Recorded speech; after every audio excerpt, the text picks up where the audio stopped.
Hello, welcome back to Mom Reacts. Today is April 12th, 2026. It is a Sunday, so I thought I would do something a little different.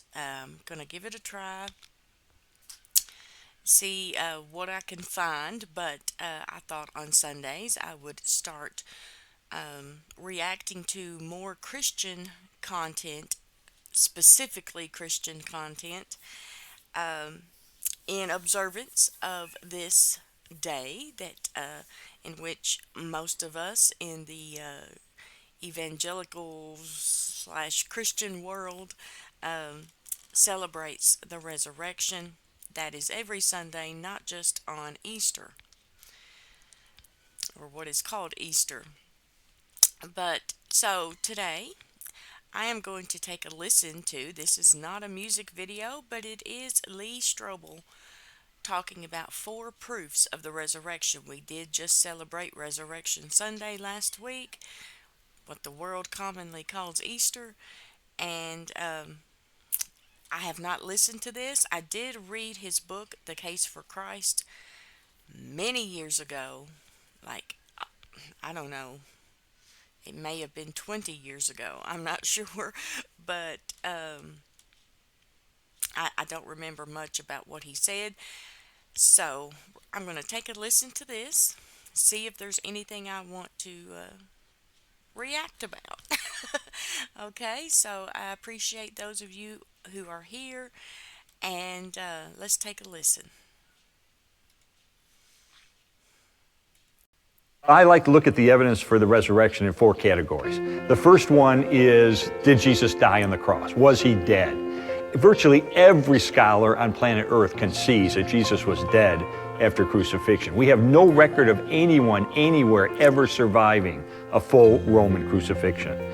Even the Journal of the American Medical Association published a peer-reviewed scientific medical study of the evidence for the death of Jesus and said clearly the weight of the evidence indicates that Jesus was dead even before the wound to his side was inflicted. Even the atheist New Testament scholar Gerd Ludemann says historically it's indisputable that Jesus was dead. So Jesus was dead. The second category of evidence is the early accounts we have for the resurrection. In other words, I used to think as an atheist that the resurrection was a legend, and that took a long time to develop in the ancient world. But what I learned is that we have preserved for us a creed of the earliest Christian church, a creed that is a eyewitness-based report of the resurrection of Jesus. Now, this creed has been dated back by scholars to within months of the death of Jesus. Within months. That is historical gold. So we've got a news flash from ancient history on the resurrection. Third category of evidence is the empty tomb. And the best evidence for that is even the opponents of Jesus implicitly admitted the tomb was empty. Because when the disciples began proclaiming that Jesus had risen, what the opponents said was, the disciples stole the body. Now they're conceding the tomb's empty, they're just trying to explain how it got empty. So everybody's conceding the tomb was empty. How did it get empty is really the issue, and that goes to the fourth category of evidence, which is eyewitnesses. You know, for most of what we know about ancient history, it comes from one or maybe two sources of information. And yet, for the conviction of the disciples that they encountered the resurrected Jesus, we have no fewer than 9 ancient sources, inside and outside the New Testament, confirming and corroborating the conviction of the disciples that they encountered the risen Christ. That is an avalanche of historical data. So you put all that together and you have a really good case for Easter. Okay. So, let me fix this. Okay. He made some very good points that, of course, I can't disagree with. Um, I just want to maybe add on a little bit to the eyewitness accounts, to the apostles, disciples, and so forth, who who um, who spread the good news that Jesus rose from the dead, who spread the gospel in the very beginning, and they not only went about exclaiming Jesus' resurrection. They didn't just say it; they died for it. Okay, and most people are not willing to die for a lie, for what they know is a lie, for a lie they make up. They're not willing to die for that. And not only just die, but in some cases excruciating deaths. Okay? Um, so that's something very interesting to keep in mind. Let me go back here for a moment.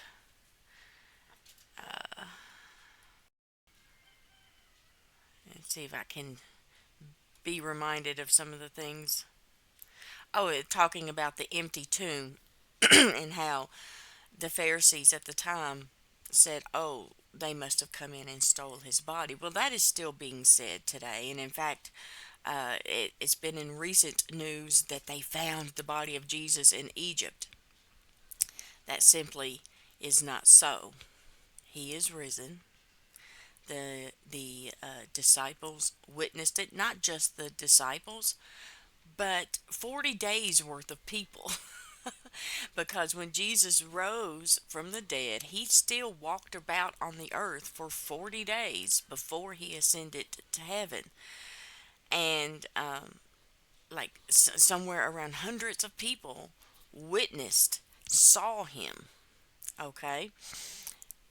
That tomb was empty because he rose from the dead. They did not steal his body and move it elsewhere. They did not transport it to Egypt somewhere to be found in the year 2026 or whenever they claim to have discovered it. It is empty, and he is coming back. And one thing, if you may not know who this Lee Strobel fellow is, he is an investigative journalist. He was an atheist. His wife became a Christian, and he was very upset about that. So he determined he was going to prove to her that her faith was ridiculous. And so he set out to prove the Bible incorrect, and he ended up proving it to himself, meaning the Bible became alive to him. He began to realize that this stuff is true. Okay? So he set out to prove it as false and ended up convincing himself that it is true, and now he is a Christian, uh, presenting these apologetic type messages throughout the world. So let me know what you think. Have you read Lee Strobel's book, The Case for Christ? Um, yeah, kind comments are welcome. I will not. This is a place where I'm reacting to things. It's not a place for me to debate in the comments. All right, so I'm not going to argue with anybody about anything. But he is risen, and those of us even alive today in 2026, 2,000 years later, those of us who are born again believers in Christ can attest that he is risen, for he is active in our lives. This isn't just some philosophy we decided, oh, that sounds good and I'll follow that. No, it is a very, very real experience. Okay. But anyway, you all have a good rest of your day, and perhaps I'll see you in the next one. Thanks.